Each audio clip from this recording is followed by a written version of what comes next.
그 곡 어떻게 아는 거죠? 이 곡은 당신이 숨긴 진실입니다. 그 곡은 준호가 떠나기 전에 남긴 곡이었어. 회장님, 저는 그분의 동생입니다. 당신이 지워버린 진실의 증인입니다. 서울 강남 고층 빌딩 로비, 화려한 샹들리에 아래에서 들려온 낡은 바이올린 소리.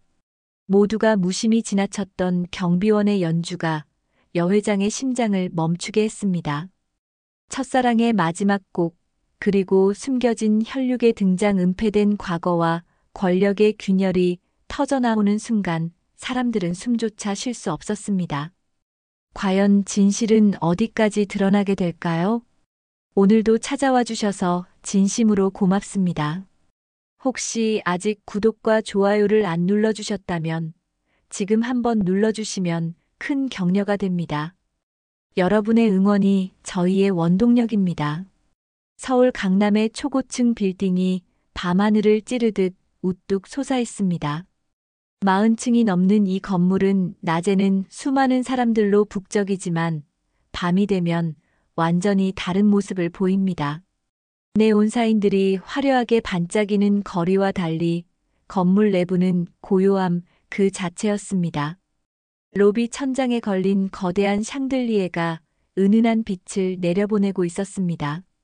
수백 개의 크리스털이 만들어내는 빛들이 대리석 바닥에 반사되어 마치 별들이 춤추는 것 같았습니다. 하지만 이 아름다운 공간에서 밤마다 홀로 일하는 사람이 있었습니다. 새벽 2시 경비원 김영호가 천천히 걸레를 들고 바닥을 닦기 시작했습니다. 76의 나이에도 허리는 꼿꼿했지만 주름진 손등에는 세월의 흔적이 역력했습니다. 회색 경비복을 단정하게 입은 영호의 모습은 이 화려한 로비와는 대조적이었습니다. 영호는 한 걸음 한 걸음 정성스럽게 바닥을 닦아나갔습니다. 그의 손놀림은 기계적이면서도 어딘가 예술적이었습니다.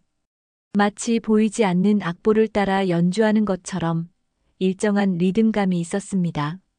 이 손가락들 예전엔 무대에서 춤추듯 현을 켰었는데 영호가 작은 목소리로 혼잣말을 했습니다. 그의 시선이 자신의 손가락 끝을 바라봤습니다. 거칠어진 손가락 끝이지만 여전히 가늘고 긴 음악가의 손이었습니다. 젊은 시절 그는 서울음악원 바이올린과 수석 입학생이었습니다. 그때를 떠올려 봅니다. 20살의 영호가 처음 바이올린을 든 순간 선생님이 말했습니다. 김영호, 내 손은 하늘이 내린 선물이다. 이 손으로 많은 사람들의 마음을 움직일 수 있을 거야. 그 말을 들었을 때의 벅찬 감정이 아직도 생생했습니다. 하지만 꿈은 현실 앞에서 너무 쉽게 부서졌습니다. 한국 전쟁이 터지면서 모든 것이 바뀌었습니다. 음악원은 문을 닫았고 가족들은 피난을 떠나야 했습니다. 바이올린을 팔아서 쌀을 사야 하는 상황이 왔습니다. 형님, 이 바이올린만은 팔지 마세요. 전쟁이 끝나면 다시 연주할 수 있잖아요. 그때 누군가가 영호에게 말했던 것이 기억났습니다. 하지만 배고픔 앞에서는 꿈도 사치였습니다. 결국 영호는 바이올린을 팔았고 그 후로는 다시 악기를 만질 기회가 없었습니다. 전쟁이 끝난 후에도 가난은 계속되었습니다. 공장에서 일하고 건설 현장에서 땀 흘리며 택시를 운전하기도 했습니다. 음악은 점점 멀어져 갔고 어느새 70이 넘는 나이가 되어 이 건물의 경비원이 되었습니다. 영호가 걸레를 헹구며 물을 짜내는 소리가 로비에 울려 퍼졌습니다. 물방울이 떨어지는 소리마저도 어딘가 음악적으로 들렸습니다. 그 순간 엘리베이터에서 띵동하는 소리가 들려왔습니다. 시간은 곧 돈이야. 그런 것도 모르고 어떻게 이 회사에서 일한다는 거지? 날카롭고 차가운 목소리가 로비를 가득 채웠습니다. 엘리베이터 문이 열리면서 정장을 단정하게 차려입은 여인이 휴대폰을 귀에 대고 걸어 나왔습니다. 바로 이 건물의 주인이자 한미숙 그룹의 회장, 한미숙이었습니다. 78살의 나이에도 미숙의 걸음걸이는 당당했습니다. 명품 정장에 완벽하게 올린 머리, 그리고 차가운 눈빛까지. 그녀는 이 건물뿐만 아니라 수많은 계열사를 거느린 재벌가의 실력자였습니다. 아니, 그런 보고서를 가져와서 어쩌자는 거야? 내가 몇 번을 말했어? 숫자는 정확해야 하고 분석은 명확해야 한다고. 미숙의 하이힐 소리가 대리석 바닥을 때리며 규칙적인 리듬을 만들어냈습니다. 딱딱딱 하는 그 소리는 마치 메트로놈처럼 정확했습니다. 그녀의 표정은 언제나 굳어 있었고 눈빛은 얼음처럼 차가웠습니다. 영호는 고개를 숙인 채 묵묵히 청소를 계속했습니다. 이런 상황에 익숙해져 있었습니다. 미숙 회장이 밤늦게 나가거나 새벽에 들어오는 일이 자주 있었지만 두 사람 사이에는 인사 한 번 나눈 적이 없었습니다. 내일 오전 9시까지 다시 작성해서 내 사무실로 가져와. 이런 식으로 일하면 우리 회사가 망하는 줄 알아? 미숙이 통화를 끝내며 한숨을 깊게 내쉬었습니다. 잠깐 동안 그녀의 얼굴에 피로가 스쳤습니다. 하지만 곧 다시 차가운 표정으로 돌아왔습니다. 그녀의 시선이 바닥을 닦고 있는 영호에게 잠깐 머물렀습니다. 영호는 여전히 고개를 숙이고 있었습니다. 하지만 미숙의 시선을 느낄 수 있었습니다. 몇 초간의 침묵이 흘렀습니다. 미숙은 뭔가 말하려는 듯 입을 열었다가 다시 닫았습니다. 수고 많으시네요. 미숙이 짧게 말했습니다. 영호가 고개를 들어 그녀를 바라봤습니다. 순간 두 사람의 시선이 마주쳤습니다. 하지만 그것도 잠깐이었습니다. 미숙은 곧 시선을 돌리며 로비를 가로질러 건물 밖으로 향했습니다. 영호는 가만히 그녀의 뒷모습을 바라봤습니다. 무언가 익숙한 느낌이 들었지만 정확히 무엇인지는 알 수 없었습니다. 미숙의 모습이 유리문 너머로 사라지자 영호는 잠시 걸레질을 멈추고 창밖을 바라봤습니다. 새벽 거리는 조용했지만 그의 마음속에는 오래된 선율이 흐르고 있었습니다. 어디서 들어본 듯한 그리운 멜로디였습니다. 로비의 시계가 새벽 3시를 가리켰습니다. 영호는 청소 도구들을 정리하며 관리실로 향했습니다. 오늘 밤도 그렇게 지나갔습니다. 하지만 무언가 달라진 것 같은 기분이 들었습니다. 바이올린의 울음소리. 그날 밤 영호는 관리실에서 잠을 이루지 못했습니다. 미숙 회장과 나눈 짧은 시선 교환이 계속 머릿속을 맴돌았습니다. 그녀의 눈빛에서 느꼈던 그 묘한 익숙함이 무엇인지 알 수 없어 답답했습니다. 새벽 4시가 넘어서야 겨우 잠이 들었지만 꿈속에서도 오래된 선율이 계속 흘러나왔습니다. 베토벤의 바이올린 소나타였을까요? 아니면 브람스의 협주곡이었을까요? 분명하지 않았지만 그 멜로디는 가슴 깊숙한 곳을 파고들었습니다. 다음 날 저녁 평소와 다름없이 청소를 시작한 영호였지만 마음은 어딘가 복잡했습니다. 오늘따라 로비가 더욱 넓고 적막하게 느껴졌습니다. 샹들리에의 크리스털들이 반짝이며 만들어내는 무수한 빛의 파편들도 평소보다 더 환상적으로 보였습니다. 하지만 그 아름다움 속에서도 영호는 왠지 모를 그리움을 느꼈습니다. 바닥 청소를 마치고 로비 한쪽 구석에 있는 관리용 창고로 향했을 때였습니다. 창고 깊숙한 곳, 오래된 박스들 사이에서 무언가 반짝이는 것이 눈에 띄었습니다. 호기심에 이끌려 가까이 다가가 보니 먼지에 뒤덮인 낡은 바이올린 케이스였습니다. 아마도 예전에 이 건물에서 열렸던 행사나 공연에서 사용되었다가 잊혀진 것 같았습니다. 영호의 손이 떨렸습니다. 50년 만에 다시 마주하는 바이올린 케이스였습니다. 케이스를 조심스럽게 열어보니 비록 오래되고 낡았지만 여전히 온전한 형태를 유지하고 있는 바이올린이 들어있었습니다. 현들은 느슨해져 있었고 표면에는 세월의 흔적이 역력했지만 그 악기에서는 묘한 온기가 느껴졌습니다. 이런 곳에 이런 것이 있다니. 영호가 중얼거리며 바이올린을 조심스럽게 들어 올렸습니다. 무게감이 예전 기억과 똑같았습니다. 턱받이를 목에 대고 활을 들어보니 몸이 저절로 기억하고 있는 자세가 되었습니다. 비록 50년의 공백이 있었지만 몸의 밴 습관은 쉽게 사라지지 않는 것 같았습니다. 현을 조율하는 데만 한참이 걸렸습니다. 기억을 더듬어가며 하나씩 맞춰나갔습니다.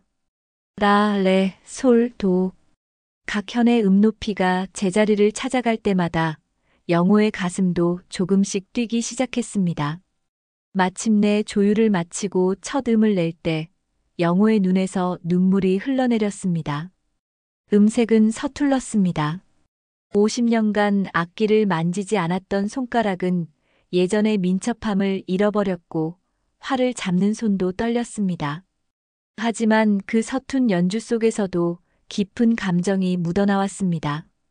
애절하고 그리운 선율이 조용한 로비에 울려 퍼지기 시작했습니다.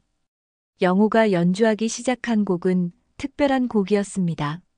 정확한 제목도 모르는 악보로도 남아있지 않은 곡이었습니다.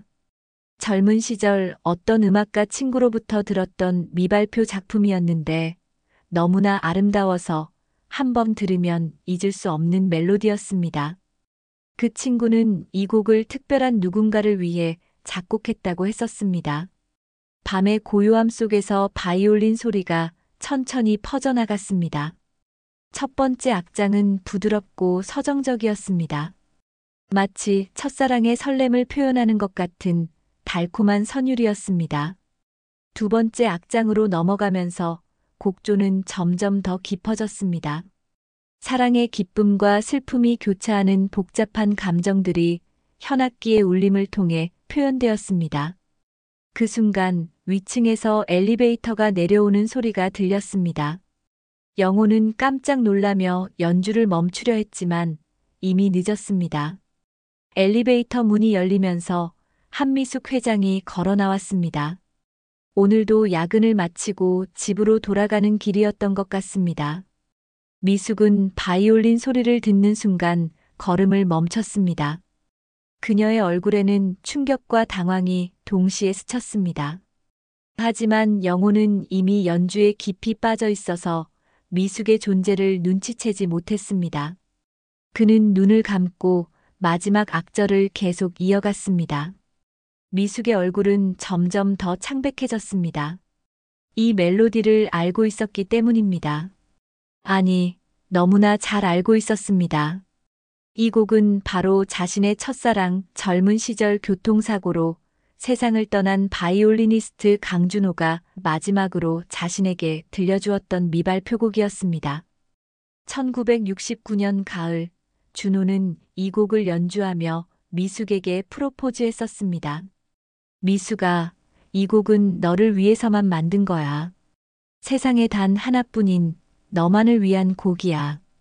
그날의 기억이 마치 어제 일처럼 생생하게 되살아났습니다. 준호의 따뜻한 눈빛, 바이올린을 연주하는 그의 우아한 손놀림, 그리고 그 달콤했던 프로포즈의 순간까지. 하지만 불과 한 달 후, 준호는 갑작스런 교통사고로 세상을 떠났습니다. 그와 함께 이 곡도 세상에서 사라진 줄 알았습니다. 악보도 남아있지 않았고 준호 외에는 아무도 이 멜로디를 알지 못했으니까요. 아니면 적어도 그렇게 생각했었습니다. 이 곡을 당신이 어떻게 알아? 미숙이 떨리는 목소리로 물었습니다. 영호는 그제서야 연주를 멈추고 놀란 눈으로 미숙을 바라봤습니다. 두 사람 사이에 긴 침묵이 흘렀습니다. 로비의 샹들리에만이 여전히 무수한 빛을 뿌리며 이 기이한 상황을 비추고 있었습니다. 영호는 대답하지 않았습니다. 아니, 대답할 수 없었습니다. 어떻게 설명해야 할지 몰랐기 때문입니다. 그는 그저 눈을 감고 마지막 남은 몇 개의 음표를 조용히 연주했습니다. 그 마지막 선율이 로비에 사라져갈 때까지 두 사람은 아무 말도 하지 않았습니다. 미숙은 혼란스러웠습니다. 죽은 준호 외에는 아무도 알 수 없는 곡을 이 나이 많은 경비원이 어떻게 알고 있는 걸까요? 더군다나 그 연주 방식이나 해석까지도 준호와 매우 유사했습니다. 마치 같은 사람에게서 배운 것처럼 말입니다. 그날 이후 미숙은 밤마다 로비를 서성거리게 되었습니다. 혹시 영호가 다시 그 곡을 연주할까 해서였습니다. 하지만 영호는 더 이상 바이올린을 만지지 않았습니다. 그날의 일이 너무 충격적이었는지 아니면 다른 이유가 있는 건지 알 수 없었습니다. 미숙의 차가운 눈빛 뒤에는 이제 억눌린 추억과 후회가 자리 잡기 시작했습니다. 50년 넘게 잊고 지내려 했던 첫사랑의 기억이 한순간에 되살아난 것입니다. 하지만 동시에 커다란 의문이 피어났습니다. 죽은 준호 외에는 정말 아무도 모를 곡인데 저 노인은 대체 누구일까? 미숙은 경비원 김영호에 대해 알아보기로 마음먹었습니다. 그의 정체가 무엇인지 그리고 어떻게 그 곡을 알고 있는 건지 반드시 밝혀내야겠다고 생각했습니다. 하지만 그 과정에서 자신이 원치 않았던 진실과 마주하게 될 것이라는 사실은 아직 알지 못했습니다. 로비의 시계가 새벽 4시를 가리켰습니다. 영호는 바이올린을 다시 케이스에 넣고 창고로 돌려보냈습니다. 오늘 밤은 정말 특별한 밤이었습니다. 50년 만에 다시 악기를 만졌고 그 결과 예상치 못한 상황이 벌어졌습니다. 앞으로 어떤 일이 일어날지 알 수 없었지만 분명한 것은 더 이상 예전과 같지 않을 것이라는 점이었습니다. 낯익은 선율의 충격. 며칠이 지났지만 미숙의 마음은 여전히 혼란스러웠습니다. 그날 밤 들었던 바이올린 선율이 머릿속에서 떠나지 않았습니다. 회의 중에도 서류를 검토할 때도 심지어 잠자리에 들어서도 그 멜로디가 계속 맴돌았습니다. 50년 전 강준호가 연주해주던 바로 그 곡이었습니다. 틀림없었습니다. 미숙은 자신의 기억을 의심해보기도 했습니다. 나이가 들어서 착각하는 것은 아닐까요? 하지만 아무리 생각해도 그 선율은 준호의 곡이 맞았습니다. 멜로디의 미묘한 변화, 감정의 기복, 심지어 연주하는 방식까지도 준호와 너무나 비슷했습니다. 도대체 어떻게 된 일인지 미숙이 회장실에서 혼잣말을 하며 창밖을 바라봤습니다. 42층 높이에서 내려다보는 서울 시내의 야경이 반짝이고 있었지만 그녀의 마음은 온통 그 경비원에게 쏠려 있었습니다. 그날 저녁 미숙은 일부러 늦게까지 회사에 남아 있었습니다. 혹시 영호가 다시 바이올린을 연주할까 해서였습니다. 하지만 로비에서는 평소와 같은 청소 소리만 들려올 뿐이었습니다. 걸레질하는 소리, 물을 짜내는 소리, 발걸음 소리. 바이올린 소리는 전혀 들리지 않았습니다. 참을 수 없어진 미숙은 결국 로비로 내려갔습니다. 영호는 여전히 묵묵히 바닥을 닦고 있었습니다. 미숙이 다가가자 영호는 고개를 들어 잠깐 그녀를 바라봤지만 곧 다시 시선을 돌렸습니다. 저기, 며칠 전 밤에 바이올린 연주하시던 분이 맞으시죠? 미숙이 조심스럽게 말을 걸었습니다. 영호의 손이 잠시 멈췄지만 대답은 하지 않았습니다. 그 곡, 어디서 배우신 건가요? 미숙의 목소리에는 간절함이 묻어났습니다. 하지만 영호는 여전히 침묵을 지켰습니다. 그는 걸레를 다시 움직이며 청소를 계속했습니다. 제발 대답해 주세요. 정말 중요한 일이에요. 미숙이 한 걸음 더 다가갔습니다. 그녀의 눈에는 절망에 가까운 감정이 어려 있었습니다. 50년간 가슴에 묻어두었던 비밀이 갑자기 세상에 드러난 것 같은 충격이었습니다. 영호가 마침내 고개를 들어 미숙을 바라봤습니다. 그의 눈빛에는 깊은 슬픔과 동시에 뭔가 알 수 없는 감정이 담겨 있었습니다. 그 곡을 아시는군요. 영호가 처음으로 입을 열었습니다. 목소리는 낮고 조용했지만 미숙에게는 천둥 소리처럼 들렸습니다. 네, 알아요. 하지만 그 곡을 아는 사람은 세상에 한 사람뿐이었다고 생각하셨겠죠. 영호가 미숙의 말을 가로막았습니다. 미숙의 얼굴이 더욱 창백해졌습니다. 당신은 도대체 누구세요? 그냥 늙은 경비원일 뿐입니다. 영호가 담담하게 대답했습니다. 하지만 그의 눈빛에서는 뭔가 더 깊은 이야기가 숨어 있음을 느낄 수 있었습니다. 그럼 그 곡은 어떻게? 오래전에 들었던 곡입니다. 아주 특별한 사람에게서 말이죠. 영호의 대답은 더욱 미숙을 혼란스럽게 만들었습니다. 준호 외에 그 곡을 아는 사람이 있다는 것일까요? 아니면 이 노인이 준호와 어떤 관계가 있는 것일까요? 혹시 강준호라는 사람을 아세요? 미숙이 떨리는 목소리로 물었습니다. 영호의 표정이 순간 굳어졌습니다. 오랫동안 잊고 지내려 했던 이름이 갑자기 튀어나온 것입니다. 왜 그 이름을? 그분이 제 첫사랑이었어요. 그리고 그 곡을 만든 사람이기도 하고요. 미숙의 고백에 영호는 깊은 한숨을 내쉬었습니다. 이제 더 이상 숨길 수 없다는 것을 깨달았습니다. 강준호. 제 형이었습니다. 영호의 고백이 로비에 울려 퍼졌습니다. 미숙은 그 말을 듣는 순간 무릎이 꺾일 것 같았습니다. 준호의 동생이라니. 그런 사람이 존재한다는 것조차 몰랐습니다. 형님이라고요? 하지만 준호 씨는 외동아들이라고. 그렇게 알고 계셨겠죠.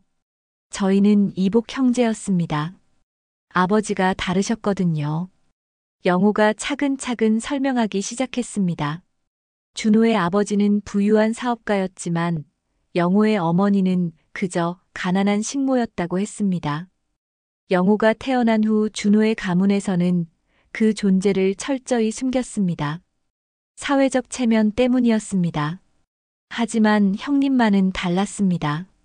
저를 친동생처럼 아껴주셨어요. 바이올린도 형님이 가르쳐 주셨고요. 영호의 목소리에는 형에 대한 그리움이 깊이 배어 있었습니다. 준호는 영호에게 음악을 가르쳐 주었을 뿐만 아니라 인생의 멘토이자 유일한 가족이었습니다. 그 곡도 형님이 제게 들려주신 거예요. 특별한 사람을 위해 만들었다고 하시면서요. 미숙은 충격에 말을 잇지 못했습니다. 준호에게 동생이 있었다는 사실, 그리고 그 동생이 바로 이 건물의 경비원이라는 사실이 믿어지지 않았습니다. 그럼 당신은 저를 알고 계셨던 건가요? 처음에는 몰랐습니다. 하지만 며칠 전 밤 회장님을 보는 순간 알 수 있었어요. 형님이 그토록 사랑했던 그 미숙 씨라는 것을. 영호의 말에 미숙의 가슴이 뛰기 시작했습니다. 준호가 자신을 동생에게 이야기했다는 것일까요? 형님은 회장님 이야기를 자주 하셨어요. 얼마나 아름다운 사람인지, 얼마나 똑똑한 사람인지, 그리고 언젠가는 꼭 결혼하고 싶다고도 하셨죠. 영호의 말 한마디 한마디가 미숙의 가슴에 비수처럼 꽂혔습니다. 50년 전에 달콤했던 추억들이 한꺼번에 되살아났습니다. 하지만 형님이 돌아가신 후 회장님은 다른 길을 선택하셨죠. 영호의 목소리에 약간의 원망이 섞여 있었습니다. 미숙은 그 말을 듣고 뒤로 휘청거렸습니다. 저는 어쩔 수 없었어요. 가문의 압력이 있었고, 알고 있습니다. 하지만 형님은 마지막까지 회장님만을 기다리셨어요. 영호의 말에 미숙의 눈에서 눈물이 흘러내렸습니다. 그녀가 준호를 버리고 재벌가의 며느리가 된 것은 사실이었습니다. 사랑보다는 현실을 택한 것이었습니다. 당신은 저를 원망하시겠군요. 처음에는 그랬습니다. 하지만 이제는 이해해요. 각자의 선택이었으니까요. 영호의 말에는 더 이상 원망이 없었습니다. 오히려 깊은 이해와 연민이 느껴졌습니다. 그날 밤 이후 미숙은 더욱 자주 로비를 찾았습니다. 영호와 대화를 나누고 싶었지만 영호는 예전처럼 침묵을 지켰습니다. 하지만 두 사람 사이에는 이제 특별한 감정이 흐르고 있었습니다. 미숙은 영호를 통해 준호의 마지막 시간들을 알고 싶어 했습니다. 그리고 영호는 형의 마지막 사랑이었던 여인을 가까이에서 지켜보고 싶었습니다. 복잡하고 미묘한 감정들이 두 사람을 연결하고 있었습니다. 하지만 미숙은 아직 모르고 있었습니다. 영호가 단순히 준호의 동생이 아니라는 사실을, 그리고 이 만남이 그녀의 인생을 송두리째 바꿔놓을 거라는 사실을 말입니다. 과거의 그림자. 영호와의 대화 이후 미숙은 며칠 동안 잠을 제대로 이루지 못했습니다. 준호의 동생이 바로 코앞에 있었다는 사실이 계속 머릿속을 맴돌았습니다. 하지만 동시에 의문이 생겼습니다. 정말 그가 준호의 동생이 맞을까요? 만약 그렇다면 왜 지금까지 모르고 있었을까요? 미숙은 결국 사설탐정 사무소에 연락했습니다. 한미숙 그룹에서 자주 이용하는 조사 전문 회사였습니다. 기업 정보나 경쟁사 동향을 파악할 때 사용하던 곳이었지만 이번에는 개인적인 일로 의뢰하게 되었습니다. 김영호라는 사람에 대해 모든 것을 조사해 주세요. 출생지, 학력, 가족관계, 직업 이력까지 빠짐없이요. 미숙이 조사팀장에게 지시했습니다. 그녀의 목소리에는 평소보다 더 강한 긴장감이 배어 있었습니다. 특별히 1960년대부터 1970년대 초반까지의 기록을 중점적으로 찾아보세요. 그리고 강준호라는 인물과의 관계도 확인해 주시고요. 조사는 3일 만에 완료되었습니다. 하지만 결과는 예상외로 모호했습니다. 김영호의 과거 기록들이 완전하지 않았던 것입니다. 회장님, 이상한 점이 많습니다. 조사팀장이 보고서를 들고 미숙의 사무실을 찾았습니다. 김영호 씨의 출생 기록은 1947년으로 되어 있는데 출생지가 명확하지 않습니다. 서울이라고 되어 있지만 구체적인 주소는 나와 있지 않아요. 미숙이 보고서를 넘겨보며 눈살을 찌푸렸습니다. 학력은 어떻습니까? 서울음악원 바이올린과 중퇴로 나와 있습니다. 1965년 입학해서 1968년 중퇴했다고 되어 있어요. 하지만 중퇴 사유는 기록되어 있지 않습니다. 미숙의 가슴이 뛰기 시작했습니다. 음악원 바이올린과라니. 영호가 한 말이 사실이었던 것 같습니다. 가족관계는 어떻습니까? 여기가 가장 이상한 부분입니다. 부모님에 대한 기록이 매우 제한적이에요. 아버지 이름은 나와 있지 않고 어머니는 김순자로 되어 있지만 더 자세한 정보는 없습니다. 조사팀장이 계속 설명했습니다. 그리고 1970년대 초반부터 1980년대까지의 기록도 상당히 불분명합니다. 여러 직장을 전전했던 것 같은데 정확한 근무처나 기간이 명시되어 있지 않아요. 미숙은 점점 더 의심스러워졌습니다. 왜 이렇게 기록이 애매할까요? 혹시 의도적으로 숨겨진 것 같지는 않나요? 그럴 가능성이 높습니다. 특히 가족관계 부분에서 말이죠. 그 순간 미숙은 중요한 것을 떠올렸습니다. 강준호의 가문에서 영호의 존재를 숨겼다고 했던 말을 기억한 것입니다. 강준호와의 관계는 찾아내셨나요? 이 부분이 가장 흥미로운 대목입니다. 조사팀장이 다른 파일을 꺼내 들었습니다.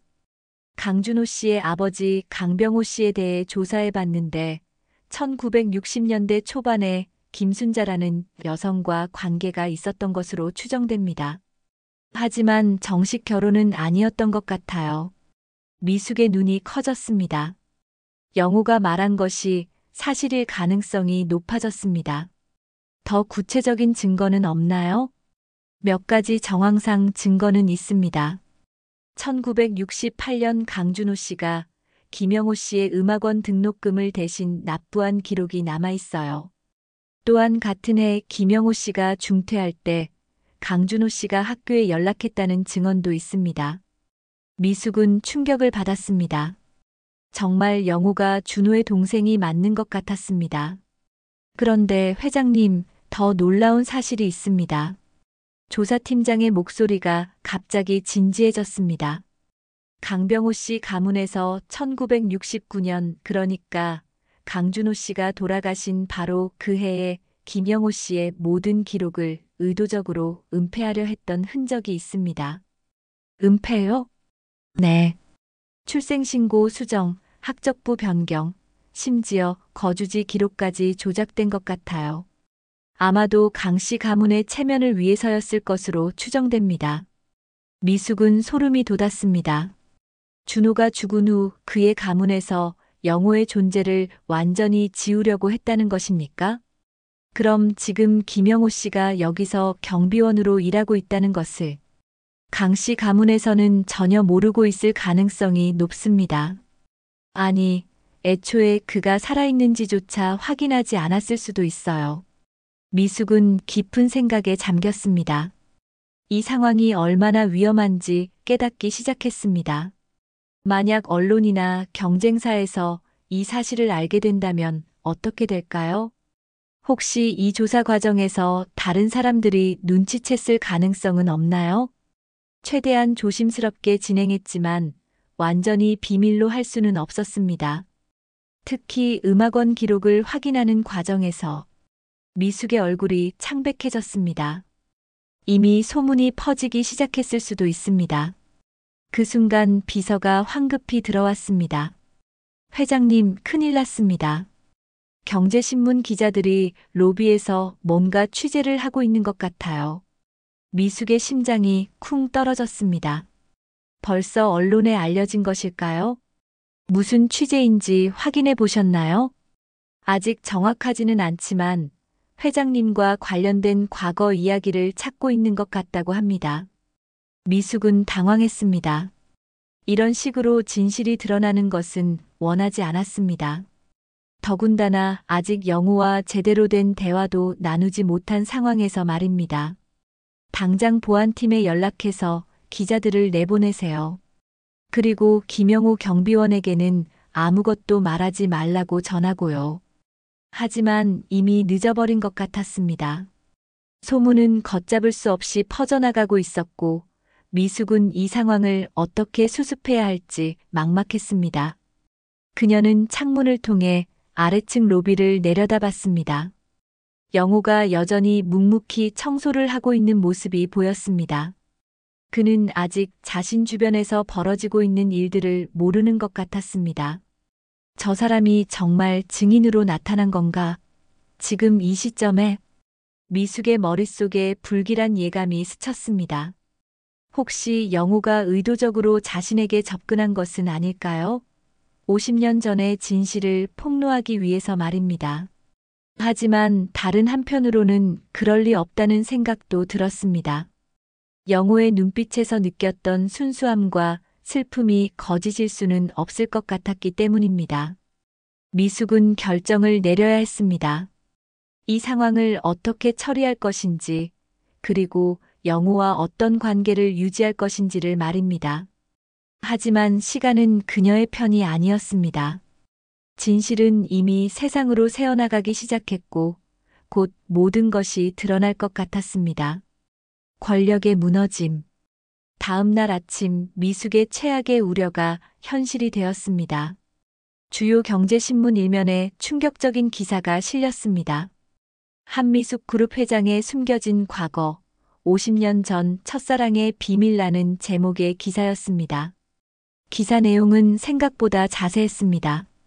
강준호와의 관계, 그의 갑작스러운 죽음, 그리고 미숙이 곧바로 재벌가와 결혼한 사실까지 모두 나와 있었습니다. 더 충격적인 것은 강준호의 이복 동생이 현재 한미숙 그룹 본사에서 경비원으로 일하고 있다는 내용까지 포함되어 있었습니다. 미숙은 신문을 보는 순간 현기증을 느꼈습니다. 어떻게 이렇게 정확한 정보가 언론에 흘러나간 것일까요? 분명 어딘가에서 정보를 의도적으로 흘린 사람이 있을 것입니다. 휴대폰이 쉴 새 없이 울렸습니다.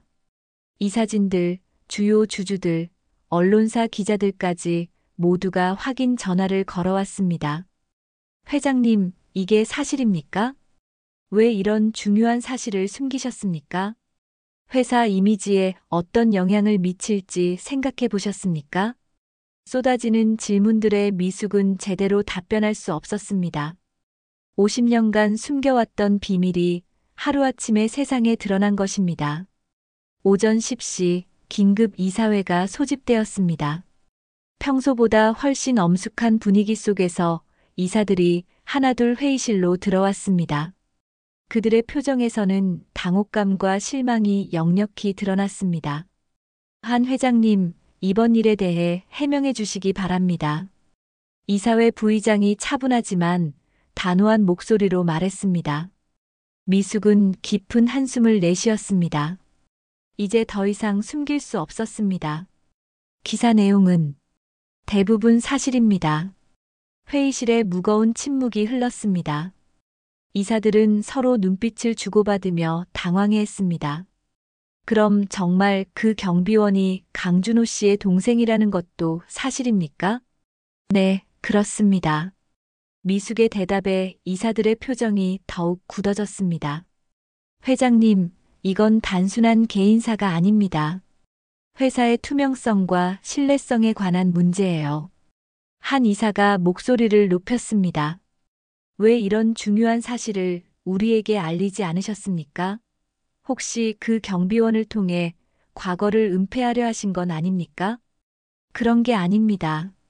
저도 며칠 전에야 알게 된 사실이에요.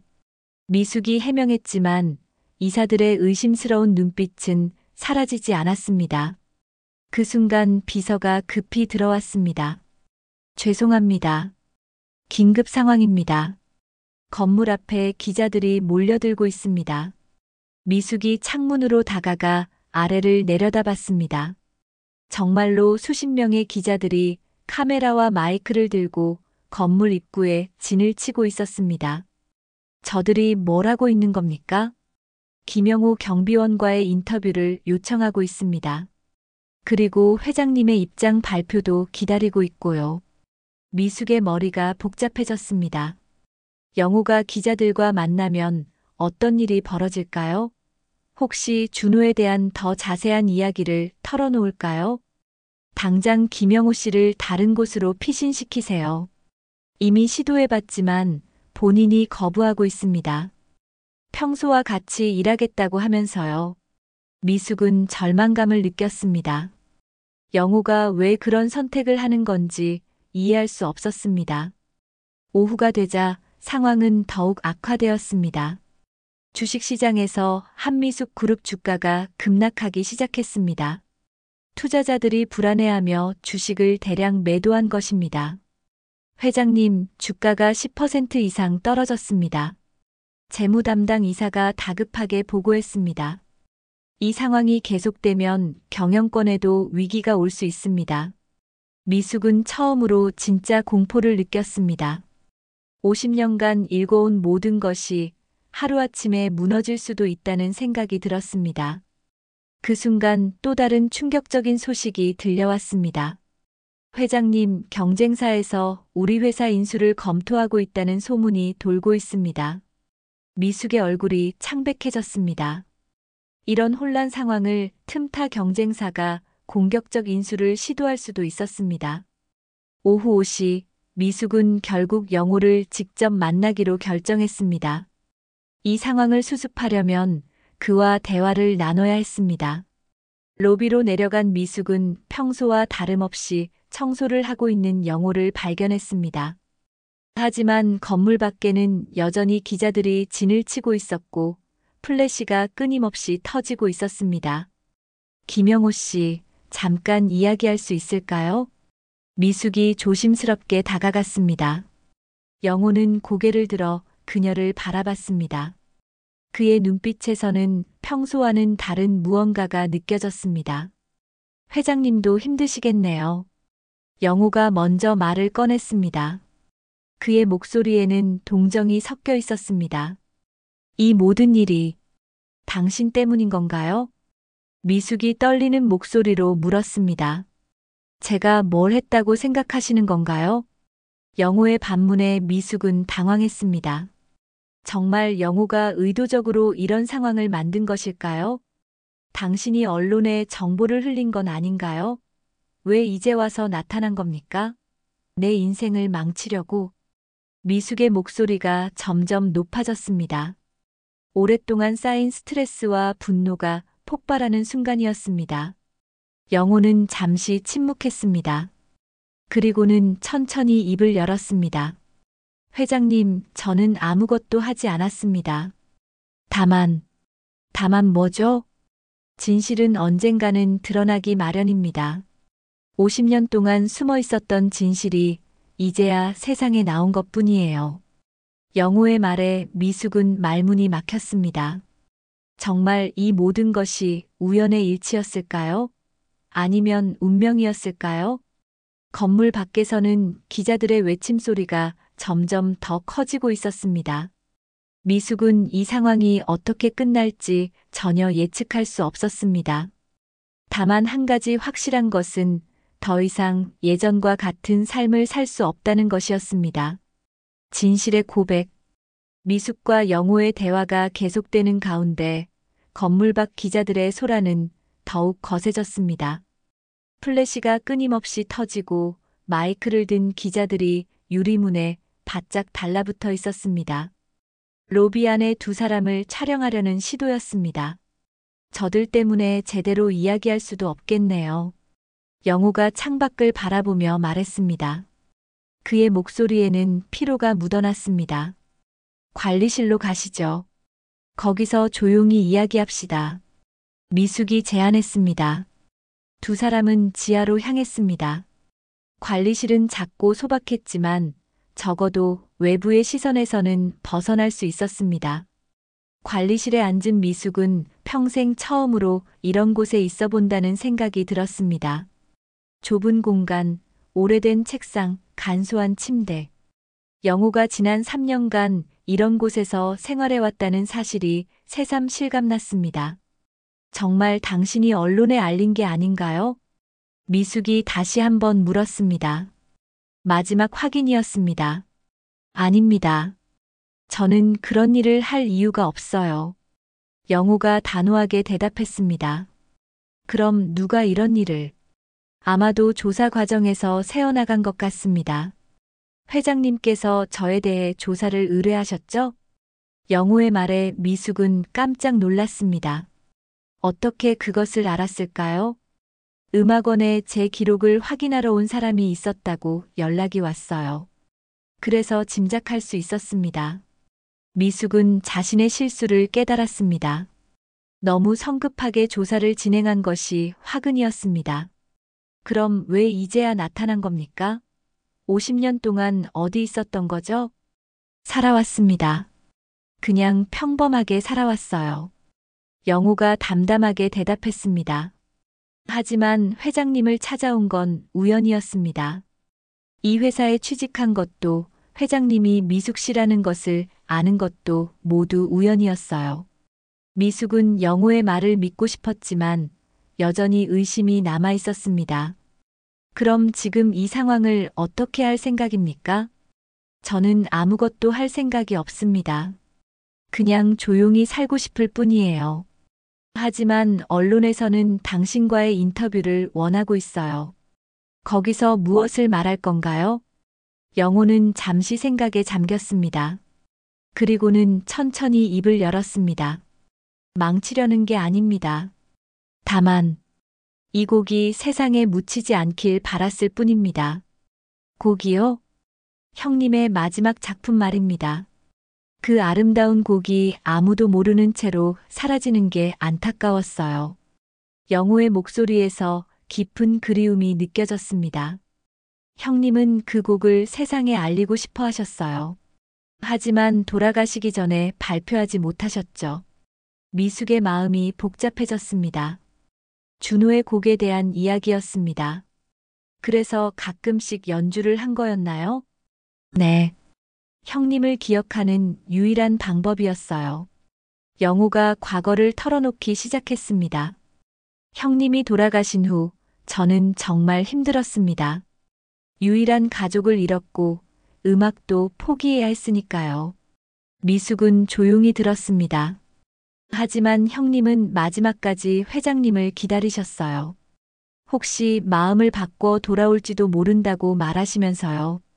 그 말을 듣는 순간 미숙의 가슴이 찢어질 것 같았습니다. 저는 어쩔 수 없었어요. 가문의 압력이 너무 컸고, 알고 있습니다. 형님도 이해하고 계셨어요. 영호의 말에 미숙은 더욱 괴로워했습니다. 하지만 형님은 끝까지 희망을 놓지 않으셨습니다. 사고가 나던 날까지도 회장님을 만나러 가시는 길이었어요. 미숙은 그 말을 듣고 충격을 받았습니다. 준호가 자신을 만나러 오다가 사고를 당했다는 것입니까? 그게 무슨 말이에요? 형님은 회장님의 약혼 소식을 듣고 마지막으로 만나보고 싶어 하셨어요. 그래서 그날 밤 회장님 집으로 향하시던 중이었습니다. 미숙의 눈에서 눈물이 흘러내렸습니다. 자신 때문에 준호가 사고를 당했다는 생각이 들었습니다. 제가 그를 죽인 거네요. 그렇지 않습니다. 그건 단순한 사고였어요. 영호가 위로했지만 미숙의 죄책감은 사라지지 않았습니다. 하지만 당신은 저를 원망하지 않나요? 형을 버리고 다른 남자와 결혼한 저를. 처음에는 원망했습니다. 영호가 솔직하게 말했습니다. 하지만 시간이 지나면서 이해하게 되었어요. 당시 회장님의 상황을 생각해 보니까요. 어떤 상황을 말하는 건가요? 회장님도 선택의 여지가 없었을 거라는 걸 알겠더라고요. 사랑과 현실 사이에서 현실을 택할 수밖에 없었던 거죠. 영호의 이해심에 미숙은 더욱 눈물을 흘렸습니다. 그리고 형님도 그걸 알고 계셨을 거예요. 그래서 끝까지 회장님을 원망하지 않으셨던 것 같습니다. 정말 그럴까요? 형님은 마지막까지 회장님을 사랑하셨어요. 원망이 아니라 사랑으로 기억하고 계셨습니다. 영호의 말에 미숙은 오랫동안 가슴에 묻어두었던 감정들이 터져나오는 것을 느꼈습니다. 저도 준호 씨를 잊은 적이 없어요. 50년 동안 하루도 잊은 적이 없었어요. 미숙의 고백에 영호는 놀랐습니다. 그럼 왜 다른 길을 선택하신 건가요?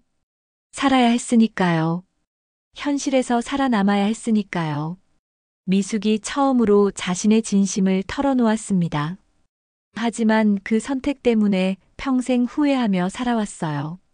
사랑하지도 않는 사람과 결혼하고 차가운 사업가가 되어야 했어요. 두 사람 사이에 깊은 침묵이 흘렀습니다. 50년간 묻혀있던 진실이 마침내 세상에 나온 순간이었습니다. 이제 어떻게 해야 할까요? 미숙이 절망적인 목소리로 물었습니다. 모르겠습니다. 하지만 진실이 밝혀진 이상 더 이상 숨길 필요는 없을 것 같아요. 영호의 말에 미숙은 새로운 결심을 하게 되었습니다. 이제는 정말로 모든 것을 털어놓아야 할 때가 온 것 같았습니다. 로비의 대결. 일주일 후 한미숙 그룹 이사회에서는 미숙의 회장직 연임을 결정하는 중요한 회의가 예정되어 있었습니다.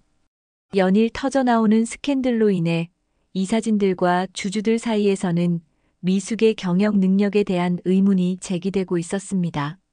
주가는 계속 하락세를 보였고 경쟁사들은 이 기회를 놓치지 않고 공격적인 마케팅을 펼치고 있었습니다. 그날 아침 미숙은 평소보다 일찍 회사에 출근했습니다. 마지막 연설을 준비하기 위해서였습니다. 만약 이번 이사회에서 신임을 잃는다면 그녀가 50년간 일궈온 모든 것이 무너질 수도 있었습니다.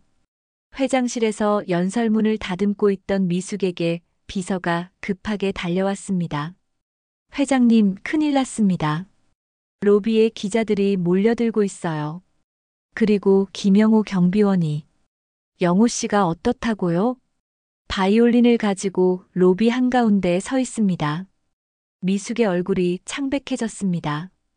무슨 일이 벌어지고 있는 건가요? 서둘러 로비로 내려간 미숙은 믿을 수 없는 광경을 목격했습니다. 영호가 정말로 로비 중앙에 서서 바이올린을 들고 있었습니다. 그 주변으로는 수십 명의 기자들이 카메라와 마이크를 들고 진을 치고 있었고, 건물을 드나드는 직원들도 모두 발걸음을 멈추고 상황을 지켜보고 있었습니다. 영호 씨, 지금 뭘 하고 있는 거예요? 미숙이 다급하게 다가가며 물었습니다. 마지막 연주를 하려고 합니다. 영호가 조용하지만 단호한 목소리로 대답했습니다. 마지막 연주라니 무슨 소리예요? 형님의 곡을 세상에 알리고 싶습니다. 그리고 모든 진실을 말하고 싶어요. 영호의 말에 미숙은 당황했습니다. 이런 상황에서 연주를 한다는 게 무슨 의미인지 알 수 없었습니다. 지금은 안 돼요.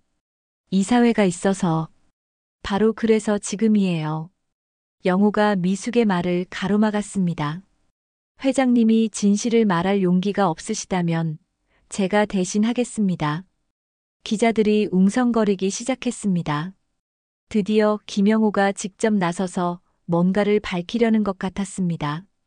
김영호 씨, 한미숙 회장과의 관계에 대해 말씀해 주세요.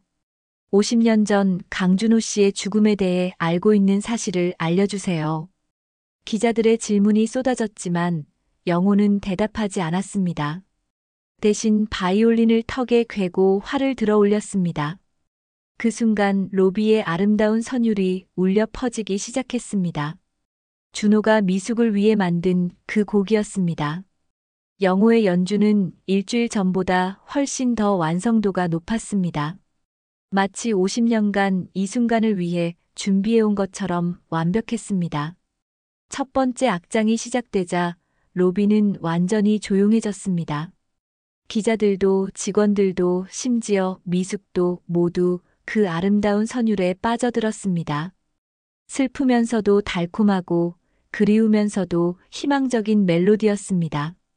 두 번째 악장으로 넘어가면서 곡조는 더욱 깊어졌습니다. 사랑의 기쁨과 이별의 아픔이 교차하는 복잡한 감정들이 현악기의 울림을 통해 표현되었습니다. 로비에 있던 모든 사람들이 그 음악에 마음을 빼앗겼습니다. 미숙은 그 선율을 들으면서 50년 전의 기억들이 파노라마처럼 스쳐 지나가는 것을 느꼈습니다. 준호와 처음 만났던 날, 그가 프로포즈했던 날, 그리고 마지막으로 헤어졌던 그 아픈 날까지 모든 것이 생생하게 되살아났습니다. 영호는 눈을 감고 온 마음을 다해 연주했습니다. 이 곡에는 단순히 준호의 사랑만 담겨 있는 것이 아니었습니다. 영호 자신의 50년간의 그리움과 후회, 그리고 형에 대한 그리운 사랑까지 모두 녹아 있었습니다. 세 번째 악장에서 곡은 절정에 달했습니다.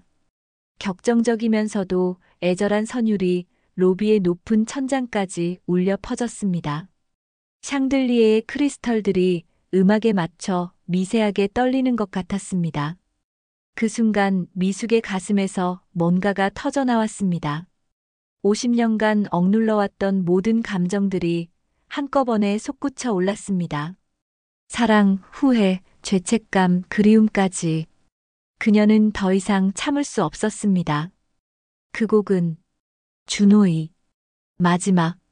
미숙이 떨리는 목소리로 중얼거렸습니다. 하지만 그 말이 끝나기도 전에 그녀는 갑자기 가슴을 움켜쥐었습니다. 아, 아파. 미숙이 비틀거리기 시작했습니다. 극도의 감정적 충격이 심장에 무리를 준 것입니다. 그녀의 얼굴이 창백해지고 식은땀이 흘러내렸습니다. 회장님, 비서가 소리쳤습니다. 미숙이 바닥에 쓰러질 것 같았습니다. 영호는 연주를 멈추고 급하게 달려왔습니다. 기자들의 카메라 플래시가 미친 듯이 터져댔습니다. 이 모든 장면이 생중계되고 있었습니다. 119에 신고하세요. 누군가가 소리쳤습니다. 로비는 순식간에 아수라장이 되었습니다. 미숙은 영호의 팔에 안겨서 가쁜 숨을 내쉬었습니다. 그녀의 눈에서는 눈물이 계속 흘러내렸습니다. 미안해요. 정말 미안해요. 미숙이 영호를 바라보며 중얼거렸습니다. 준호에게, 당신에게, 모두에게 미안해요. 괜찮습니다. 이제 괜찮아요. 영호가 그녀를 다독였습니다. 구급차가 도착하고 의료진이 미숙을 응급 처치했습니다. 다행히 생명에는 지장이 없었지만 극도의 스트레스로 인한 심장 부정맥이었습니다. 이 모든 장면이 언론을 통해 전국으로 중계되었습니다. 한미숙 회장이 바이올린 연주를 듣고 쓰러진 충격적인 사건이었습니다. 그리고 그 과정에서 50년 전의 진실이 만천하에 드러났습니다. 그날 오후 예정되어 있던 이사회는 연기되었습니다. 미숙의 상태 때문이기도 했지만 이미 모든 것이 세상에 알려진 상황에서 더 이상 숨길 것도 없었기 때문입니다. 영호는 경찰서에서 간단한 조사를 받았습니다. 하지만 그가 한 일은 단순히 연주였을 뿐 법적인 문제는 없었습니다. 저녁 뉴스에서는 이 사건이 톱뉴스로 다뤄졌습니다. 재벌 회장의 숨겨진 첫사랑, 50년 만에 재회의 심장마비라는 자극적인 제목이었습니다. 하지만 의외로 여론은 미숙에게 동정적이었습니다. 50년간 가슴에 묻어둔 사랑과 후회가 사람들의 마음을 움직인 것입니다. 특히 영호의 바이올린 연주 영상은 인터넷에서 폭발적인 반응을 얻었습니다. 그날 밤 병원에 입원한 미숙은 천장을 바라보며 생각에 잠겼습니다. 이제 정말로 모든 것이 끝난 것일까요? 아니면 새로운 시작일까요? 확실한 것은 더 이상 과거를 숨기며 살 필요가 없다는 것이었습니다. 침묵의 선율. 병원에서 일주일을 보낸 후 미숙은 퇴원했습니다. 의사들은 완전한 회복을 위해 충분한 휴식이 필요하다고 했지만 그녀에게는 해결해야 할 일들이 너무 많았습니다. 퇴원 첫날, 미숙은 이사회에 참석해야 했습니다. 지난주 사건 이후 연기되었던 중요한 회의였습니다. 이사진들과 주주들은 그녀의 건강 상태와 앞으로의 경영 방침에 대해 궁금해하고 있었습니다. 회의실에 들어선 미숙은 평소와는 다른 분위기를 느꼈습니다. 이사들의 표정에서 동정과 이해가 느껴졌습니다. 지난 일주일간 언론을 통해 알려진 그녀의 과거사가 오히려 인간적인 면을 부각시킨 것 같았습니다. 한 회장님, 건강은 괜찮으십니까? 이사회 부의장이 걱정스러운 목소리로 물었습니다. 네, 많이 좋아졌습니다. 미숙이 담담하게 대답했습니다. 그녀의 목소리에는 이전과는 다른 평온함이 있었습니다. 이번 일로 회사에 큰 소동이 있었지만 의외로 주가는 안정세를 찾고 있습니다. 재무 담당 이사가 보고했습니다.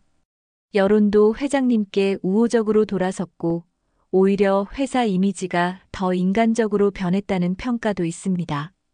미숙은 놀랐습니다. 최악의 상황을 예상했었는데 결과는 전혀 다른 방향으로 흘러가고 있었습니다.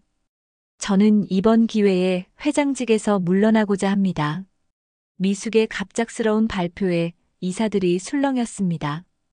회장님, 그럴 필요 없습니다.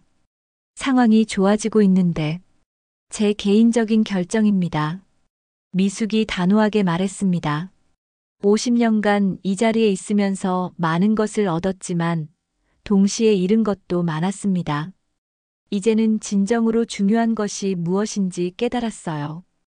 이사들은 그녀의 진심 어린 말에 더 이상 반대하지 않았습니다. 후임자는 누가 될 예정입니까? 부회장님께서 충분히 능력이 있으시니까요. 저는 이제 명예회장으로만 남겠습니다. 이렇게 해서 미숙의 50년 경영인 생활은 막을 내렸습니다. 하지만 그녀의 마음은 오히려 가벼워졌습니다. 며칠 후 저녁 미숙은 다시 회사 로비를 찾았습니다. 영호가 여전히 경비원으로 일하고 있는지 확인하고 싶었습니다. 지난 일주일간 그에 대한 소식을 전혀 듣지 못했기 때문입니다. 로비에 들어서니 영호가 평소와 같이 바닥을 닦고 있었습니다. 하지만 분위기는 완전히 달랐습니다. 몇몇 직원들이 그에게 인사를 건네고 있었고, 심지어 꽃다발을 가져온 사람도 있었습니다. 영호 씨. 미숙이 조심스럽게 다가갔습니다. 영호는 고개를 들어 그녀를 바라봤습니다. 회장님, 아니, 이제는 명예회장님이시군요. 영호가 미소를 지으며 말했습니다. 그의 표정에서는 평온함이 느껴졌습니다. 당신은 여전히 여기서 일하고 있네요. 네, 이곳이 제 자리니까요. 사람들이 많이 찾아오던데요. 그 바이올린 연주 영상 때문에 유명해졌나 봅니다. 하지만 저는 그냥 조용히 일하고 싶어요. 두 사람은 로비 한쪽에 앉았습니다. 예전처럼 어색하지 않았습니다. 영호 씨, 정말 고마워요. 뭐가 고마우신지. 진실을 말할 용기를 주셔서요. 그리고 형님의 곡을 세상에 알려주셔서도요. 미숙의 진심 어린 감사에 영호는 조금 부끄러워했습니다. 저도 이제 마음이 편해졌어요. 형님의 마지막 소원을 이룬 것 같아서요. 앞으로 어떻게 지내실 건가요? 글쎄요. 일단은 여기서 계속 일할 생각입니다. 이 로비에서 형님의 곡을 가끔 연주하면서요. 그 순간 영호가 가져온 바이올린 케이스를 열었습니다. 그 낡은 바이올린이 여전히 그곳에 있었습니다. 한 곡 더 들려주실 수 있나요? 미숙이 부탁했습니다. 영호는 고개를 끄덕이며 바이올린을 들어 올렸습니다. 이번에는 준호의 곡이 아니라 다른 곡이었습니다. 바흐의 지선상의 아리아였습니다. 깊고 숙연한 선율이 로비에 울려 퍼졌습니다. 연주가 시작되자 신기한 일이 벌어졌습니다. 하나둘씩 사람들이 모여들기 시작한 것입니다. 퇴근길 직원들, 청소하던 미화원들, 심지어 지나가던 행인들까지도 유리문 너머로 그 음악을 듣고 있었습니다. 미숙은 그 광경을 보며 감동했습니다. 음악이 가진 힘, 사람들의 마음을 하나로 만드는 그 힘을 새삼 느꼈습니다. 영호의 연주는 더 이상 서툴지 않았습니다. 50년의 공백을 딛고 다시 찾은 그의 실력은 오히려 젊은 시절보다 더 깊이가 있었습니다. 세월의 무게와 인생의 깊이가 그의 연주에 담겨 있었습니다. 곡이 끝나자 자연스럽게 박수가 터져 나왔습니다. 로비에 모인 사람들이 진심으로 감동받은 것이었습니다. 정말 아름다운 연주였어요. 한 직원이 다가와서 말했습니다. 앞으로도 자주 들을 수 있을까요?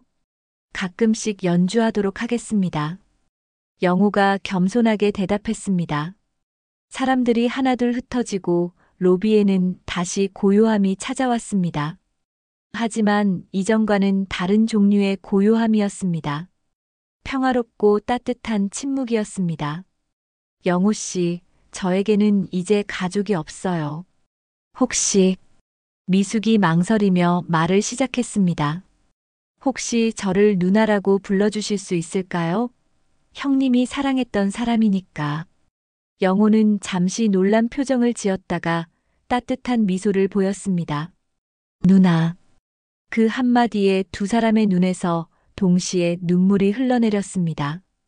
50년의 세월을 뛰어넘어 마침내 진정한 가족이 된 순간이었습니다. 그날 이후 미숙은 일주일에 두세 번씩 로비를 찾았습니다. 영호의 연주를 듣기 위해서였습니다. 그리고 영호도 매주 금요일 저녁에는 특별 연주회를 열기 시작했습니다. 점점 더 많은 사람들이 찾아왔고 그 로비는 작은 음악당이 되었습니다. 미숙은 이제 과거에 얽매이지 않고 현재를 살아가고 있었습니다. 영호와의 대화를 통해 준호의 마지막 마음을 이해할 수 있게 되었고 그로 인해 오랫동안 짊어지고 있던 죄책감도 많이 덜어낼 수 있었습니다. 영호도 마찬가지였습니다. 형의 곡을 세상에 알리고 그 사랑을 완성시켜준 것 같은 뿌듯함을 느꼈습니다. 이제 그는 더 이상 과거에만 살지 않고 음악으로 사람들에게 기쁨을 주는 새로운 삶을 시작했습니다. 몇 달 후 그 로비에서는 정식 음악회가 열렸습니다. 준호의 미발표곡을 정식으로 세상에 발표하는 자리였습니다. 미숙과 영호가 함께 준비한 특별한 행사였습니다. 음악회 마지막에 영호가 준호의 곡을 연주할 때 미숙은 무대 한쪽에서 조용히 눈물을 흘렸습니다. 이제는 슬픔의 눈물이 아니라 감사의 눈물이었습니다. 준호야, 고마워. 마지막까지 나를 사랑해줘서, 그리고 이렇게 좋은 동생을 내게 남겨줘서. 미숙의 마음속 독백이었습니다. 그리고 화면은 천천히 멀어지며 샹들리에 불빛 아래 울려 퍼지는 아름다운 선율과 함께 이야기가 마무리되었습니다. 늦었지만 이제 모든 사람이 행복을 찾은 것 같았습니다. 작은 공감이 큰 응원이 됩니다.